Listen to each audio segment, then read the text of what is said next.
does. It makes some of these guys stumble. It really does. Oh, I yeah. I fuck mean, with you them a can lot. see it on the signage. Check this out. Up at the old One West school, when you watch the old video, behind Ahrayah, there's a couple posters or whatever. One of them is the Lord's Prayer in Lashawan Qadash. There are massive grammatical errors in the prayer that is behind his head every time he's I've speaking. seen. And it's whoever did it, and the fact that he's sitting there teaching with it shows that no one at the school knew Hebrew. Because they would never have that Lashawan Qadash prayer. No, just basic pure Hebrew. They don't know it. Yeah, these are rudimentary errors that they're just, co-signing. Greetings. In the clip you just saw, Vocab Malone was talking with a family member of Ahrayah, and they were talking about how the Lashawan Qadash version of the Lord's Prayer, which was on the wall at the original school at One West, how that poster, that chart revealed things about how well the teachers and leaders of One West understood Hebrew. So in this video, I'd like to discuss that in a bit more detail. However, as a bit of background, let me first note that more than a decade ago, GMS, or a Great Millstone, started sharing a Lashawan Qadash version of the Lord's Prayer online. And when I first saw it, I was initially unsure if the version that they were sharing actually went back to One West. And the reason why was because since the 90s, another former member of One West, a man known as Yawanathan Yasharahla, had a different version of the Lord's Prayer online, right? And so initially I was uncertain which one of these versions went back to One West. And what immediately stood out for me in the version which was put out by GMS was how it attempted to render the English phrase, "Hallowed be thy name," as Qadash Haya Shamka, right? Meanwhile, Yawanathan's version had a more sensible Yit Qadash Mecha, right? Admittedly, as per his Lashawan Qadash pronunciation, he probably would have pronounced it Yatha Qadash Shamka or something like that. But if we put pronunciation aside, at least the string of characters gives us something more sensible, right? But anyway, as I was saying, I was unsure which of these two versions went back to One West, went back to the school from which both GMS and Yawanathan descended. Well, as Vocab alluded to in the clip that you just saw at the start of this video, there's now publicly available footage of Ahrayah teaching at One West, and in that footage, one can see the version of the Lord's Prayer that One West used, and then they used this before the splits. You can see the version of the Lord's Prayer that they used prominently displayed on the wall in the school. And when one looks closely at it, it is indeed the same version that GMS brought out more than a decade ago. And for those who aren't familiar with the Phoenician or so-called Paleo-Hebrew script, I'll also transcribe it into the now standard Hebrew characters, or the square or Ashuri script. And as you look at this, notice that it has the phrase Qadash Haya Shamka, right? And in this video, I'm going to discuss that in a bit of detail. Now, of course, that's not the only curious feature of this version of the Lord's Prayer, right? Honestly, this video might be too long if I went through every detail, but there are lots of other things that can be commented on. Like, for a quick example, another favorite of mine is this portion where they pronounce, ka wa. Now, what is that? Some might not be sure initially, right? But I'm confident that what happened was they took a standard Hebrew translation of the Lord's Prayer, and then they made changes to it to try to make it their own, right? And I bet that the Hebrew translation that they had in this place the word ken, which is to say kaf nun, specifically kaf nun sofit. But when they saw ken, they mistook the nun sofit for a wa, and then they incorporated that into their version of the prayer, right? They saw kaf nun, but because it was a nun sofit, it looked like a wa to them, so they put in kaf wa, and that's how you get ka wa. And while this is perhaps minor, it might also be worth noting this portion here, which they pronounce Nathan Lanawa, and that's their attempt to say give us, give to us. The Nathan part, nun tau nun, is the root of the verb laten, which means to give. And while that verb does have a nun as its first root letter, that first nun drops off when the verb is rendered in the imperative. Like, for example, in Genesis 14:21, when the king of Sodom says to Abraham, ten li, give to me. So the initial nun in that spelling is superfluous. It's not a proper rendering of the verb.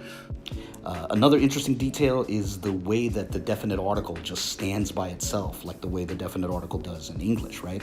And also notice the awkwardness of them putting it before the tetragrammaton, essentially, before a proper name. And honestly, I'd say that much of the text reveals that the person who put this sign together was thinking in English, right? That's the theme overall here. But like I said, in this video, it would be quite long if I just went over every detail on every line. So for now, I want to focus on specifically that line, Qadash Haya Shamka, right? And perhaps it's worth noting that Chaarab, known as Chaarab, who's a man who's touted by some Westers as the closest thing to an expert in Lashawan Qadash, that gentleman, Chaarab, who, by the way, is also a man who used to teach Lashawan Qadash back at One West. So that gentleman, Chaarab, he likewise recites the Lord's Prayer with that phrase, Qadash Haya Shamka. That word that we speaking in Hebrew, Lashawan Qadash, that's the language that the Most High spoke to Abraham, Isaac, and Jacob with, man. And if you don't feel them words within you when you say them prayers, like even Abanawa Shabashamayim, Qadash Haya Shamka, you got to feel the power. In fact, Chaarab, or Chaarab as they always say, but Chaarab has said that they were already using that prayer when he himself first visited the school back in the 80s. When I first came into the school, man, Tahar and Shah were teaching. When the brother said, Abanawa Shabashamayim Qadash Haya Shamka prayer, Yawanathan Palala, I felt the Spirit of the Most High come into the place. I knew I was in the right place. And I knew I at last found the truth. Yes. So, with all that before us, what is Qadash Haya Shamka, and why am I focusing on it? Well, it stands out for me personally because I think it's a glaring example of a proponent of Lashawan Qadash thinking in English and then trying to plug Semitic terms into that, English matrix, right? I think you can pretty much reverse engineer what happened, and to do so, you first have to note that the person who came up with this phrase was trying to produce a Hebrew equivalent to the King James Bible's rendering, hallowed be thy name. You see, they saw Yit Qadash in their already existing Hebrew translation, which they were using as a base, and they couldn't make sense of it because they weren't really familiar with the different verb stems. And, they didn't see the point, especially since such verb stems don't really exist in English. The English doesn't have an equivalent of the Hit Pa'el stem. And then, on top of that, Yit Qadash is just one word, but their English text, which was serving as their inspiration, had two words, right? The English text says hallowed be. Those are two words. Hallowed is one word and be is the second word. And so I think that they looked at that and they figured hallowed simply means holy. So they thought, okay, Qadash. And then for be, they looked up the verb to be and they just throw in the root for that, Haya. And that's how they arrive at Qadash Haya. Right? And for me, this is an example that really captures the reality of Lashawan Qadash in practice. You see, when you encounter proponents of Lashawan Qadash, you'll often find them telling someone that the standard forms of Hebrew aren't actually Hebrew, and then they'll declare that they have the true Hebrew, right? They know the ancient Hebrew. And then, in something akin to a shell game, what they actually do is they take something from a standard form of Hebrew and then they change it a little bit, after which they present that slightly altered form as the true Hebrew, right? Now, you'll usually see that sort of game among the rank and file proponents of Lashawan Qadash, but what the One West version of the Lord's Prayer shows is that this trend goes all the way to the top, right? The leadership of One West was playing the same game. And moreover, as Vocab alluded to, it seems that no one at the top objected to this curiosity or to this, this version of the prayer that has a number of curiosities. And I think that reveals that no one in the school really knew much Hebrew, not even the leadership, right? But whatever the case, a proponent of Lashawan Qadash might feel tempted to indignantly object that they don't see any reason why one should be leaning towards Yit Qadash, or they might say Yatha Qadash, or however that stupid nonsensical word is pronounced, right? In fact, some might think to themselves that that's probably just Yiddish. So with that in mind, let's take a look at the relevant biblical text, right? We'll begin with the Greek text of Matthew 6:9. Now, some might object that they don't care about the Greek text, but the reality is that the King James Version of the verse was translated from the Greek text. So when One West tried to produce their version of the Lord's Prayer, they were essentially putting forth a meta-translation, which is to say a translation of a translation, insofar that it was like a Lashawan Qadash translation of an English translation of a Greek text, right? And anyway, here we are in the Gospel of Matthew, the 6th chapter, and we will look at the 9th verse. And the relevant word is agiasteto. Now, it's not two words, it's just one verb, right? And it's rendered in the passive. It's a verb meaning to sanctify or consecrate. And let's keep that in mind, that Greek term, as it's going to come up again in a moment. And with that, let's now turn to a Hebrew translation of the New Testament. And here I'm going to be using what I suspect was the Hebrew translation that they had at One West, that being the translation of Franz Delitzsch. And now we turn to Matthew, the 6th chapter, and at verse 9, we find Abino Shebeshamayim Yitkadash Mecha, right? But I want to focus specifically on Yitkadash, right? And while that's a modern Hebrew translation that we're looking at, perhaps it's worth noting that the medieval Shem Tov Hebrew translation of the Gospel of Matthew, you see, this is the manuscript of the Shem Tov Hebrew translation, which is at the Vatican Library, and you'll notice that it too uses Yitkadash in that same place. Now, of course, I'm not saying that you have to defer to either Franz Delitzsch's translation or the Shem Tov translation, right? But this does raise a question. Why did they both use Yitkadash there? You know, why did these medieval translations and modern translations, why did they all use Yitkadash? Well, with that question in mind, let's now turn to the Hebrew text of the Torah. And I'll be using Rudolf Kittel's Biblia Hebraica, and I want to look at Exodus 19:22. Okay, bear with me for a moment as I turn to Exodus 19:22. Here we are in Exodus, and it's called Shemot in Hebrew, the 19th chapter. And we're going to look at the 22nd verse, and I want to focus on the word Yitkadashu. Now, this is the same verb that we just saw in those Hebrew translations of Matthew, the only difference being that here, it's rendered in the third person plural, while in the translations of Matthew we looked at, it was rendered in the third person singular. But they're both the same verb, both rendered in the imperfect, and both are in the hit pa'el stem. So having seen that, let's now look that verse up in the Septuagint. And again, the verse we're looking at is Exodus 19:22, keep that in mind. And we're now going to see how that verse, or more specifically the verb we focused on, how that verb got rendered in the ancient Greek translation of the text. So here we are in Exodus, there's the Greek rendering of the name, and we're in chapter 19, and we're going down to verse 22, which is right here.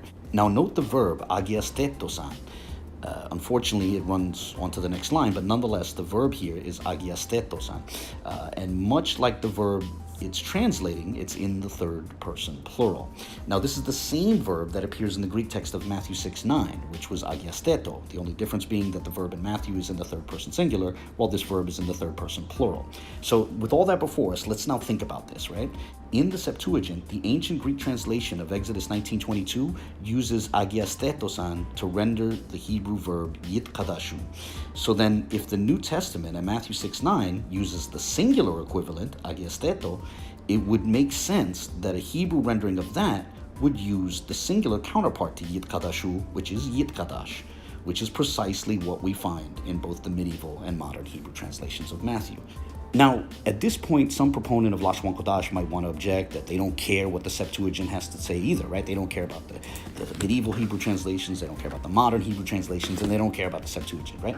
Even though that would be a bit silly at this point, let's nonetheless entertain that possibility by offering a bit more, right? You see, and with that in mind, I'd like to now turn to the Peshitta, the ancient Syrian Aramaic translation of the Bible.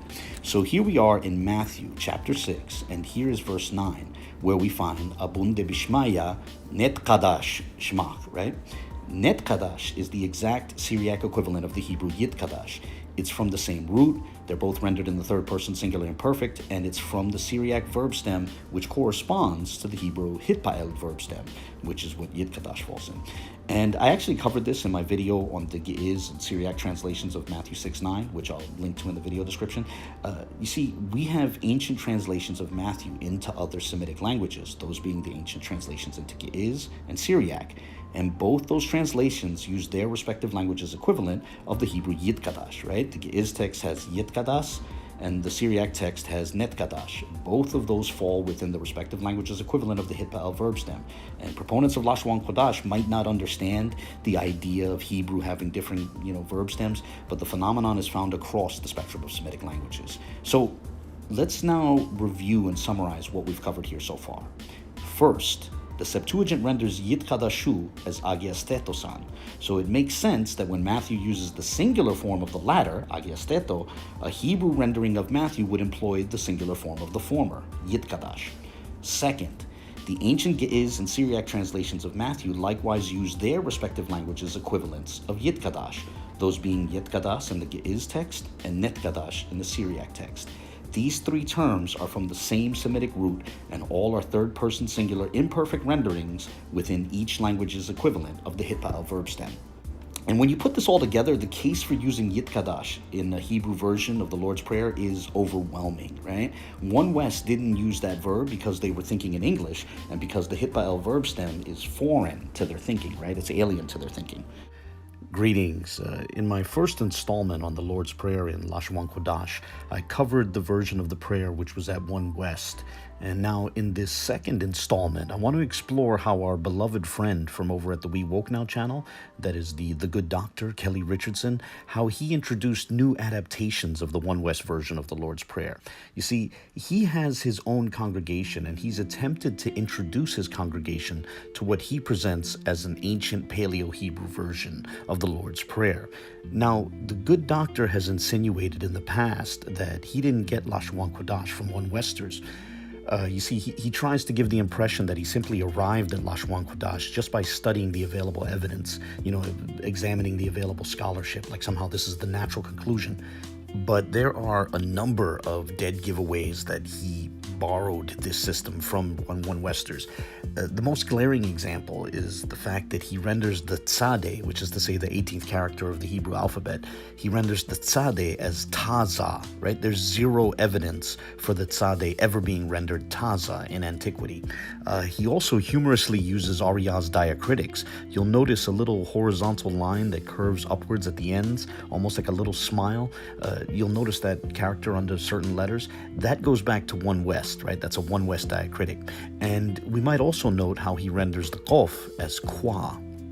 But putting all that aside, right, and aside from Lashawan Qadash in general, it seems that the good doctor also borrowed his version of the Lord's Prayer from One Westers as well. Now, he's made some changes to it to make it his own and, perhaps to try to put a little distance between his version and the One West version, but there are still some clues pointing to him getting his base text from the One West version. On your screen is a comparison of the One West version and Kelly's first version, which he introduced to his congregation in September of 2018.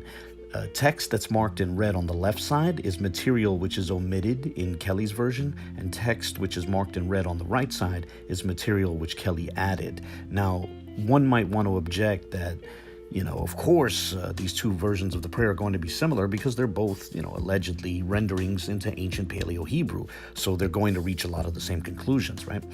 I imagine that's the objection that some might want to put forward. But we're going to play a clip of when the good doctor first introduced his version of the prayer back in 2018.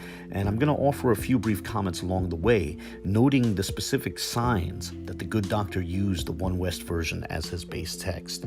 So let's jump right in, beginning with the good doctor's introduction and fair use. But today, I went on, I was up all night doing this, together the Lord's Prayer, Ahdawan Palal, right? I was putting together the Lord's Prayer and put it into the ancient Hebrew, all right? Aharayh Qadam, all right? That's the term for ancient Hebrew. Qadam is the term for ancient. And I don't use the term paleo anymore because that's still of a Greek influence. But nevertheless, all right, so I went on to put these slides together just so that way when we start out our services, guess what? We could start with saying the Most High God's Prayer. And then in between, I'm going to go ahead and put together the benediction, Aaron's final blessing. I'm going to put that together between now and as we go and have our feast in a few hours. So, but nevertheless, took me some time putting these letters up here because these are letters that I created myself. So everything you see up here is me doing it from hand, from scratch. These fonts and everything. Okay, so that makes clear that this is when he first introduced his version of the Lord's Prayer to his congregation. And again, this is in September of 2018. Now let's get into the actual text of the prayer, the actual content. But nevertheless, start off with Our Father, Abai Nawa, right? Our Father, Abai Nawa, which is in heaven, Shabbat Shamayam, Holy Qadash, Be Hayah, Holy Qadash. Okay, so to begin, the fact that the good doctor uses Qadash Haya is the first clue that he got this from One Westers. And I covered Qadash Haya, this construction in detail in the first installment on this topic, my first video on this topic. Strangely, however, in the good doctor's version, he inserts Qadash a second time. So rather than Qadash Haya, it's Qadash Haya Qadash. If the good doctor has a good reason for that, he's more than welcome to share it. He's actually invited to explain why he rendered it that way, but honestly, I think it really might just have started out as a sort of typo or a sort of editing error that somehow became part of his congregation's liturgy. Oh, and on a side note, his use of Qadash Haya is, in my opinion, particularly ironic because he often likes to use the scholar Gilad Zuckerman's term, the Israeli language, to refer to modern Israeli Hebrew. But part of the reason that Gilad Zuckerman does that is because in practice, modern Israeli Hebrew syntax is often different from ancient Hebrew syntax. And that's because the modern Israeli Hebrew was adopted by speakers of Germanic languages like Yiddish and English. And as a result, in practice, there's this sort of Germanic or sometimes Slavic syntax that undergirds the language, the reality is that the good doctor's attempts to recreate ancient Hebrew suffer from similar problems. In fact, I'd say it's even worse in his case. And you can see that. You can see these instances where he's thinking in English and then trying to plug Semitic roots into that sort of Germanic matrix. And that's why it's ironic for him to adopt Gilad Zuckerman's phrase, the Israeli language. Maybe we can refer to his as the American language. I don't know. But anyway, let's get back to the clip. Is your name Ata Shamka? Your name, Atha Shamka. This is another change that the good doctor introduced, you see, and he inserts the pronoun ata into certain places. He seems to think that because ata means you in Hebrew, it can also be used to mean your. In other words, he's trying to use ata as like a possessive pronoun. Now, some might think that he was actually reaching for the direct object marker, et, but notice that he included the he at the end. He didn't spell it aleph tau, rather he spelled it aleph tau he. That's the pronoun, ata. And even more curious, despite trying to introduce ata as a possessive pronoun, he still kept the possessive suffix at the end of the word for name. So you get this weird construction, atha shamka. But let's continue. Lord Yahweh, your kingdom, Ata Malakwaka. Your kingdom, atha malakwaka. I think it's pretty clear that, again, he's trying to introduce ata as a possessive pronoun, which is not how it's used in actual Hebrew. And again, notice how he still keeps the possessive suffix at the end of the word. These are examples of how he's trying to improve the One West version, but his changes are actually making it worse. And that aside, also note how the word he uses for kingdom, right? Let's make a note of that, malakwat, right? That's the Lashawan Qadash rendering of malkut, and I don't have a problem with that, but that's going to come up again when we discuss the revisions of the prayer, which the good doctor has, presented to his congregation in subsequent years. So keep that in mind. Initially, he was using malkut, or as he pronounced it, malakwat. Come, Taba'ah, your will, Adara Taza. In earth, ba arataza, as be kawa haya. Kawa haya. That kaf wa, that's another sign that the good doctor simply adopted the One West version of the prayer and then made some changes to it. As was mentioned in my first video on this topic, in the first installment, the One West leadership apparently started with a standard Hebrew text that used ken, which is to say kaf nun, but it was a final nun, a nun sofit, and one of the One West leaders mistook the nun sofit for a wa, and thus they wrote it down as kaf wa, and that became part of the One West version of the Lord's Prayer.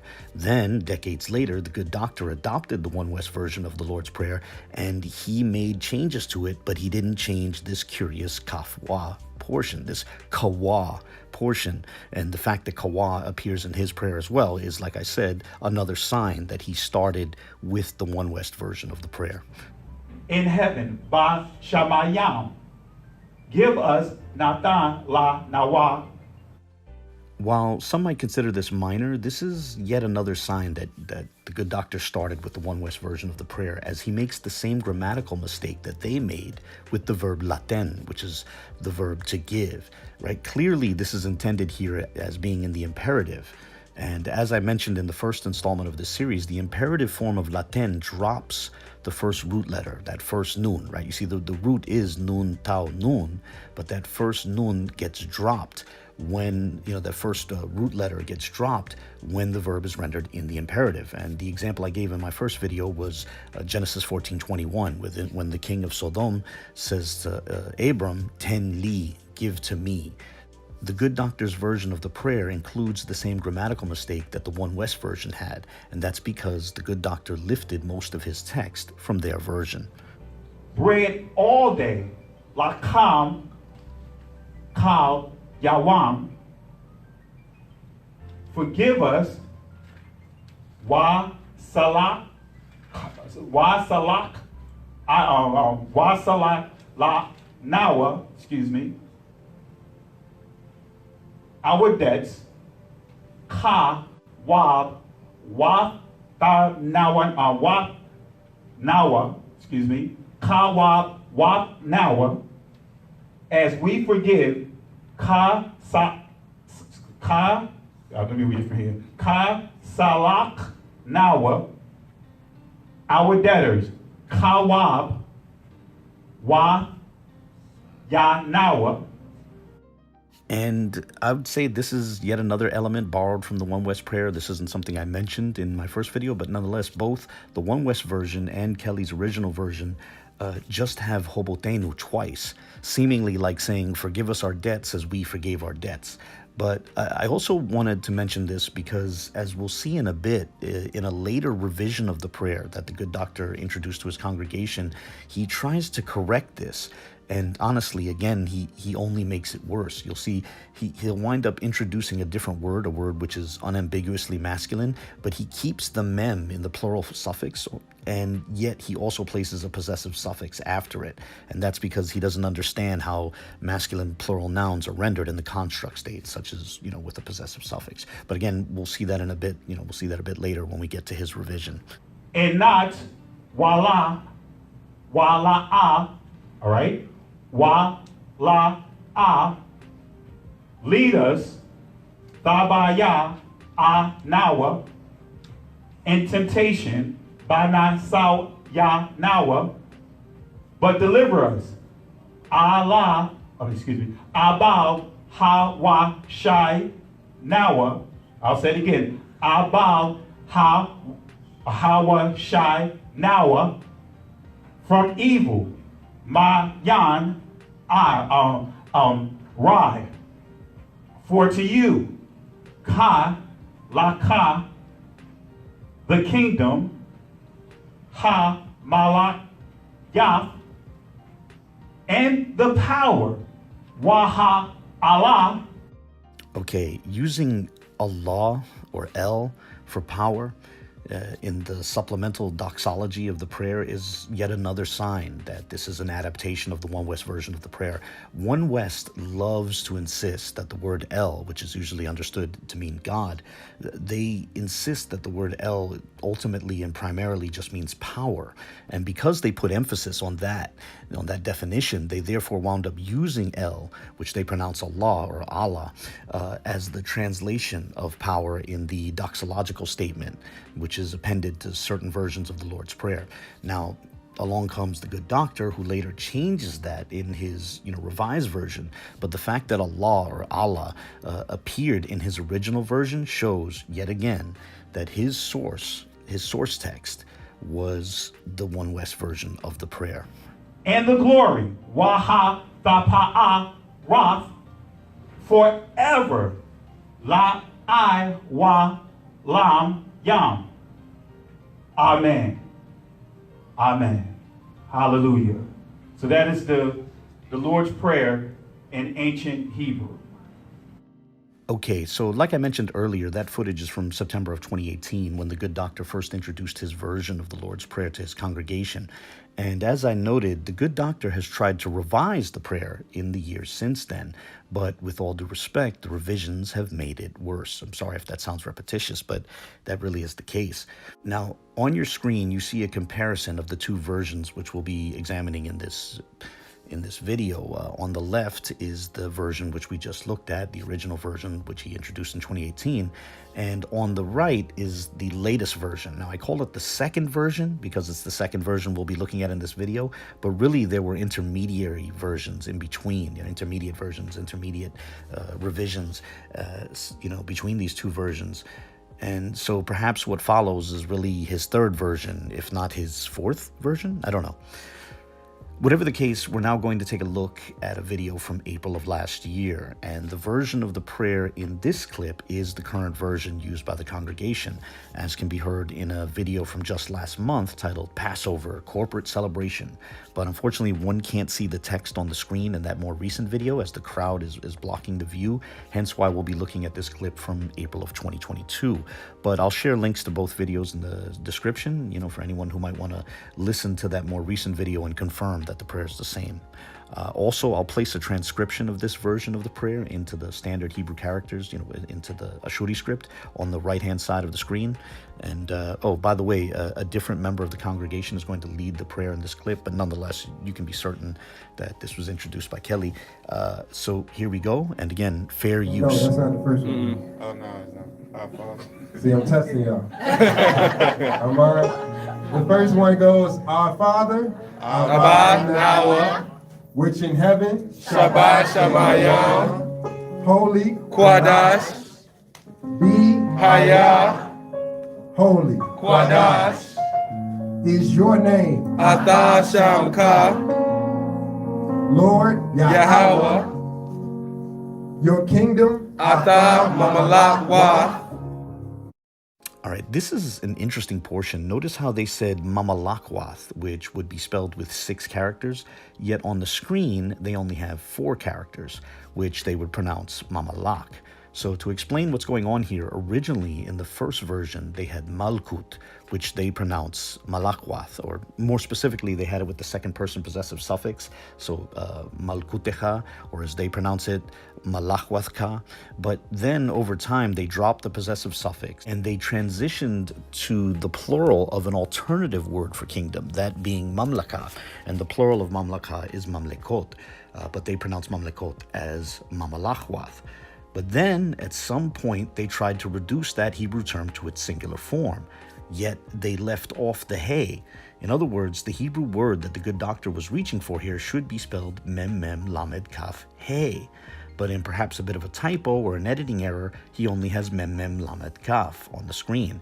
Meanwhile, they didn't update the Latin transcription, and because the congregation isn't actually looking at the Hebrew text, rather they're looking at the Latin transcription, they're still saying Mamalachwath, even though Mamalak is what, how they would pronounce the Hebrew characters on the screen.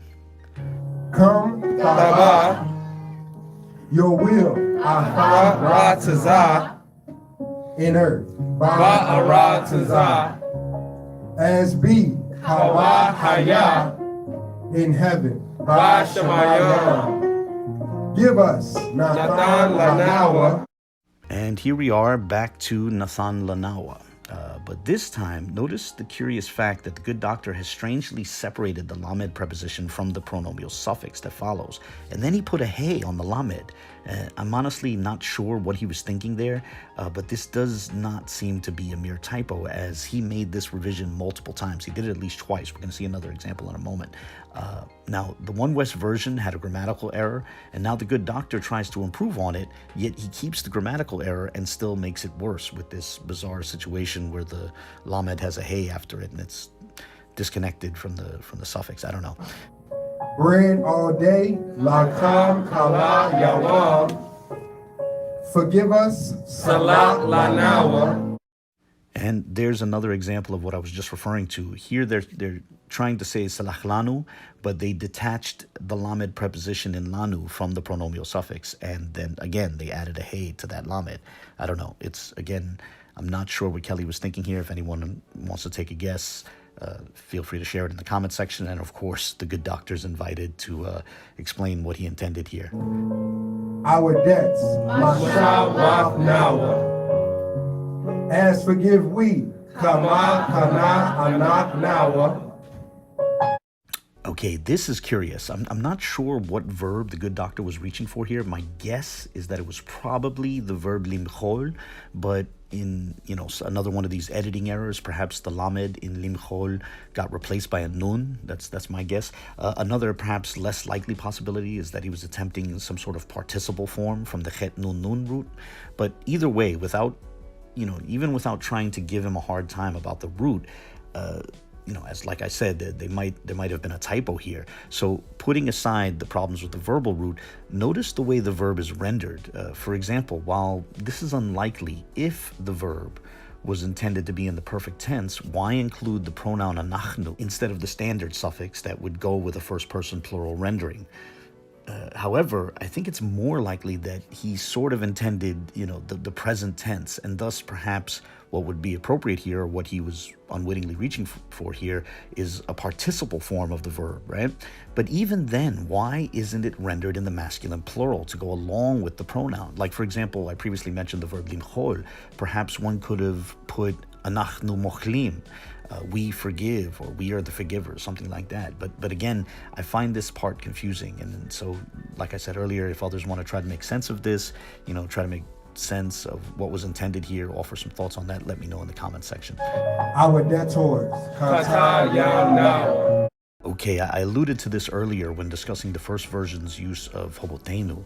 He replaces that second use of hobotenu with hotim, but if one is going to include the possessive suffix, the masculine plural noun should be in the construct state, which is to say that final mem should not be there. This is something that the good doctor has consistently shown that he's not aware of. He doesn't understand what masculine plural nouns look like in the construct state.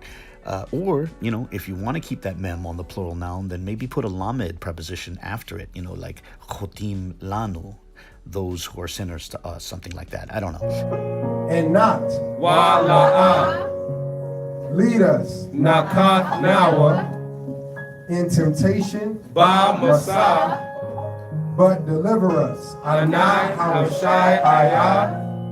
Okay, there were like 3 different curiosities in the excerpt we just watched, the curious verbal root, but putting it tau instead of a hey, I don't know. But in the interest of brevity, I'll only note that here he replaced abal with ana, and I'm honestly not sure why. From evil, Mayan Ra'ai, for to you, Lakam. Okay, minor note here in the doxological appendix to the prayer, he switched from a singular suffix to a plural suffix, right? So now it reads to you, plural. I'm not sure if that was merely an editing error or if he intended some sort of theological point. And I could go on, but it might be best to stop here. I want to take this moment to make clear that the point of this video and the previous video was not to just pick on people who are still learning Hebrew. I myself am just a low-level student, right? Rather, the point here is that these different men, whether it be the One West leaders or the good doctor, these men prop themselves up as authoritative teachers who know the true Hebrew. But really, all they're doing is grabbing text from standard forms of Hebrew, the forms of Hebrew which they publicly revile, and then they try to revise those texts. But more often than not, their revisions wind up making things worse. One West took a standard Hebrew translation of the Lord's Prayer and made it worse. Then the good doctor tried to adapt and revise the One West version, and he made it even worse. Then he revised his own revision, and the resulting meta-revision made it worse still. And this keeps happening precisely because their claims of knowing the true Hebrew are mere bluffs. And for that reason, it's worth documenting their actual struggles with the language and how their missteps reveal how little they actually know. And with that, I'll close this video here. As always, I welcome any comments, questions, or criticisms. I don't censor anyone here, so feel free to share your thoughts, whether positive or negative. I'm going to just end this video by letting the rest of the clip play. So enjoy, be well, and God bless. The kingdom, Ha Mamalak, and the power, Waha Ka'ak, and the glory, Waha Kabad, forever. I will Yam. Amen. Amen. And for those of you who are here for the first time, We read it in ancient Paleo-Hebrew, and that's the English at the top, and then we pronounce it at the bottom. And then this is how it's written in the ancient language. Amen?